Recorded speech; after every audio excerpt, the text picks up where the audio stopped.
so they can compare one side to the other, or maybe measure your flexibility and say, go stretch your hamstrings for 2 weeks, come back and we'll measure it again and see if we got some improvement. So it can give you some motivation, you can actually see the numbers. Exactly. Okay. So the hamstrings from behind the knee to the buttocks, to the ischial tuberosity, we've got 3 muscles in there. They can get tight, commonly injured.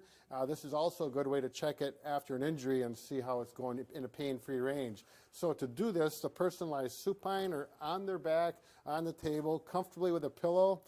I'm going to measure the right leg. So the left leg, I always like to keep it flat and down, okay? I instruct the patient, put your hands like this and clasp them, but I want you to do that behind your knee, okay? Now your job is to, I'm telling the patient this, your job is to keep your knee and leg perfectly plumb or vertical. Okay, so we're looking at the femur being vertical. So that's why it's called the 90-90 test, because here's a 90 degree in the hip and a 90 degree in the knee. So it's hamstring 90-90 test. All right, I'll leave my specs on so I can see what I'm doing. And with the goniometer, I'm going to line it up with the hip and the knee. And we've got a video coming up on how to properly use the goniometer, but we won't get into that now. And what I'll have, Bob, put your hands back up where they were, and he's going to actually hold that a little bit so I can let go and I can write something down if I want to for the measurements.